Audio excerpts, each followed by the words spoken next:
अगर आप एक नर्स हो जो अब्रॉड जाना चाहते हैं तो आपको ये वीडियो ज़रूर देखना चाहिए और आपको मेक श्योर करना चाहिए कि जो भी कंट्रीज का नाम मैं इस वीडियो में लूंगी आप गलती से भी वहां जाके काम मत करना, वरना आप बहुत पछताओगे। इसके साथ ही साथ अगर कुछ इश्यू हो जाता है तो आपका जो पासपोर्ट है उन लोग वो होल्ड करके रखेंगे। का जो स्टाफ है ना बहुत ही कम है, वहाँ एक नर्स को 20 to 30 पेशेंट्स लेना पड़ता है एट अ टाइम।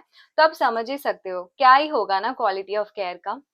मैं तो इमेजिन नहीं कर सकती यार, कभी भी उनके कंट्रीज में रहना इसलिए नहीं चाहती क्योंकि एक तो इतना अंडर स्टाफिंग का प्रॉब्लम है और ऊपर से वहाँ का सैलरी भी बहुत ही कम है। आपको कोई ऑप्शन भी नहीं है, वहां पे आपको ओवर टाइम करना ही पड़ेगा, आप नो नहीं बोल सकते हैं, ठीक है। ओवर टाइम तो करना पड़ेगा, उसके साथ ही साथ आपको सैलरी उसका एक्स्ट्रा जो इनकम है वो नहीं मिलेगा। और ये कंट्रीज का सैलरी सुन के तो आप शॉक हो जाओगे। तो वहां का सैलरी इसका तो सपना भी रहता है कि इंडिया से सीधा सिंगापुर जाके काम करना, लेकिन वहां जाने से पहले आपको ये सब चीजें जो है ना आपको पता होना चाहिए। जैसे कि आपका जो एनवायरनमेंट है, वर्किंग एनवायरनमेंट जो है ना वो बहुत ही बुरा है। अगर आप वो कंट्रीज में जाते भी है तो आपका जो सेफ्टी है बहुत ही वहाँ पे अनसेफ जगह है। रॉबरी, हरासमेंट, बहुत कुछ प्रॉब्लम्स है वहाँ पे। वो ये सब कंट्रीज में तो आपको गलती से भी नहीं जाना है, because your safety comes first, उसके बाद ही आपका जो भी सैलरी सब कुछ आता है, ठीक है। तो नर्स बनना बहुत ही रिवॉर्डिंग प्रोफेशन है, लेकिन हर कंट्रीज आपके जो स्किल्स है उसको वैल्यू नहीं देगी। तो आज की वीडियो में मैं कुछ ऐसे कंट्रीज बताऊंगी जहाँ पे काम करने से पहले आपको एक बार नहीं 1000 बार सोचना चाहिए। ये वीडियो मैं कोई भी कंट्रीज को इंसल्ट करने के लिए नहीं बना रही हूँ, बल्कि आप सबका जो सेफ्टी है और हेल्थ है उसको प्रोटेक्ट करने के लिए बना रही हूँ। So let's get into the video. तो गाइस, मुझे पता है कि आप सबको कैसे भी इंडिया से निकल के आपको अब्रॉड जाना है, जहां आपको इससे अच्छा सैलरी मिलेंगे, आपका जो क्वालिटी लाइफ है वो भी इम्प्रूव होंगे, आपके पास बहुत सारे सपने होंगे। लेकिन अगर आपने एक गलत डिसीजन ले लिया फिर आप पूरे लाइफ आप उसको फिर रिग्रेट ही करते बैठेंगे। अगर आप एक नर्स हो जो अब्रॉड जाना चाहते हैं तो आपको ये वीडियो जरूर देखना चाहिए और आपको मेक श्योर करना चाहिए कि जो भी कंट्रीज का नाम मैं इस वीडियो में लूंगी आप गलती से भी वहां जाके काम मत करना, वरना आप बहुत पछताओगे। तो पहले हम बात करते हैं पुअर लीगल प्रोटेक्शन। तो कोई कोई कंट्रीज है जैसे कि ओमान, कुवैत, सऊदी अरेबिया, ये सब कंट्रीज में क्या होता है ना कि आपसे काम तो करवाएंगे, ठीक है, आपका जो सैलरी है बहुत डिले आएंगे कोई कोई सिचुएशन में, और आपसे अगर ओवर टाइम शिफ्ट करवा भी लिया तो उसका भी आपको पैसा नहीं मिलेगा। ये मैं हर एक हॉस्पिटल्स का बात नहीं कर रही हूँ, कोई कोई प्राइवेट हॉस्पिटल्स में ऐसे ही होते हैं।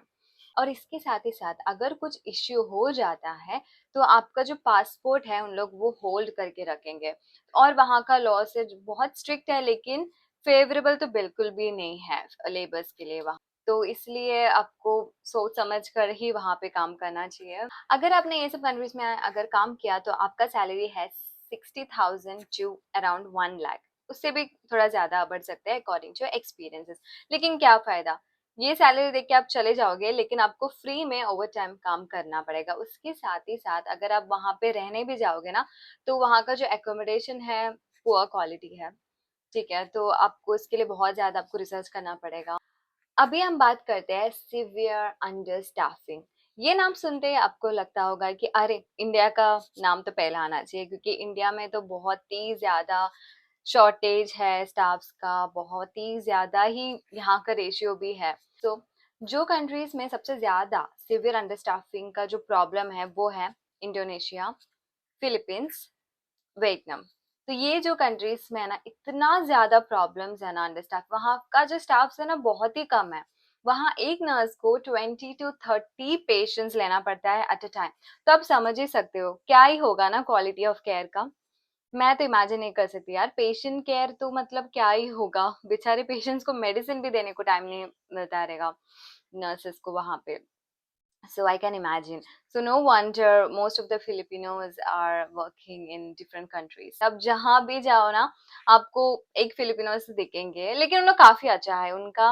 मैंने मेरे मेरे वार्ड में भी बहुत सारे फिलिपिनोस है जो कि उनका जो काम है ना बहुत ही, उन लोग बहुत ही ईमानदारी से उन लोग काम करते हैं, बहुत हार्ड वर्किंग होते हैं।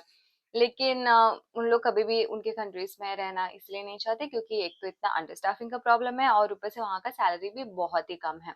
वहाँ अगर आप काम करने जाते हो तो आपको काम तो करना पड़ेगा, ठीक है, उसके साथ ही साथ आपको कोई ऑप्शन भी नहीं है। वहां पे आपको ओवर टाइम करना ही पड़ेगा, आप नो नहीं बोल सकते हैं, ठीक है।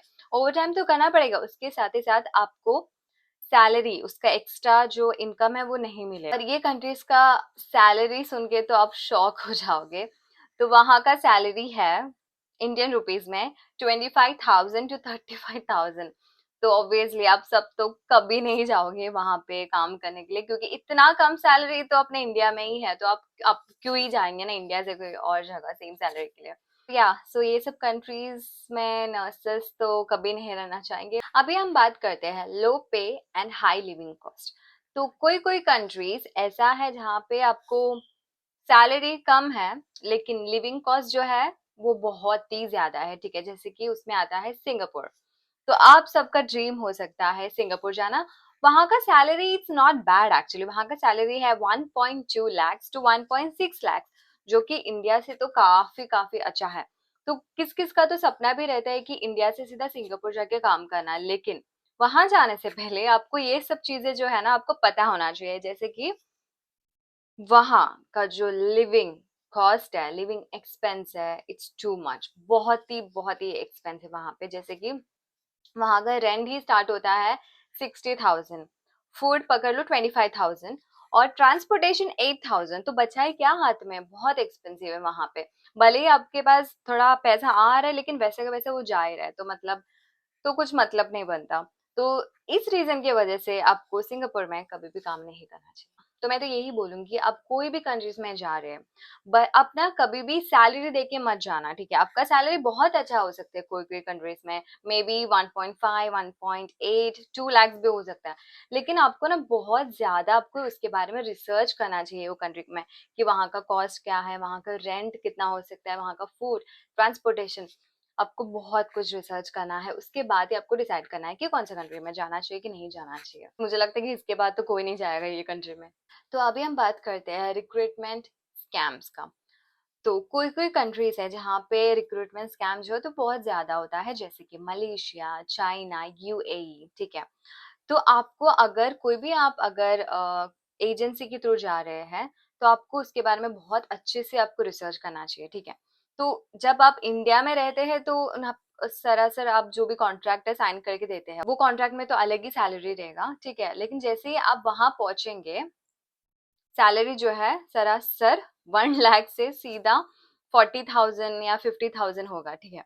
और इसके साथ ही साथ वहां जाने के बाद आपका जो अकोमोडेशन है वो भी बहुत ही ज्यादा पुअर क्वालिटी का होगा, और आपको ओवर टाइम करना पड़ेगा विदाउट गेटिंग पेड, और भी बहुत कुछ है। तो आप ना कभी भी कोई भी कॉन्ट्रैक्ट साइन करने से पहले आपको अच्छे से रीड करना है, उसके बाद ही आपको साइन करना है, वरना आप फंस जाओगे वहां जाके। आपको कभी भी सैलरी के पीछे नहीं जाना है, ठीक है। अगर जहाँ पे अगर आपको बहुत ज्यादा सैलरी दिख रहा है मतलब कुछ ना कुछ गड़बड़ है, आपको अच्छे से उसके बारे में रिसर्च करना है। तो इन शॉर्ट अगर ऑफर बहुत अच्छा है तो आपको डबल चेक तो करना ही है। अभी हम बात करते हैं अनसेफ वर्किंग एनवायरनमेंट का। तो उसमें आता है नाइजीरिया, अफगानिस्तान।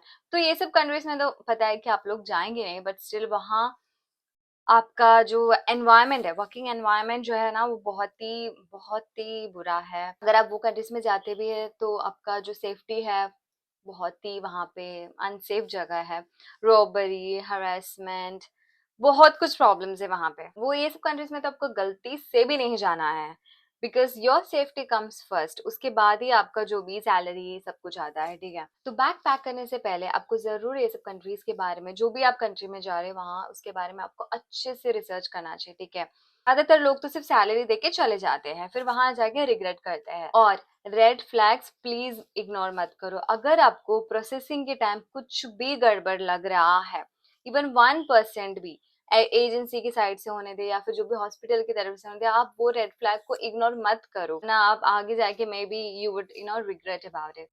हम नर्सेस लाइफ सेव करते हैं, लेकिन उसके साथ ही साथ हमें अपनी लाइफ भी सेफ रखना चाहिए। अगर ये वीडियो आपको हेल्पफुल लगे तो please do like, share and subscribe to my channel अगर आपने अभी तक नहीं किया है तो। और जो भी आपकी नर्सेस फ्रेंड्स है, फैमिलीज है, रिलेटिव्स है, आप प्लीज ये वीडियो आप उनको भेज सकते हैं। तो गाइज मुझे बहुत सारे कमेंट्स आए कि ये सब कंट्रीज के बारे में मुझे वीडियो बनाना चाहिए, जैसे कि अभी तक तो मुझे ज्यादातर तो जर्मनी के ऊपर आया है और स्विट्जरलैंड के ऊपर आया है।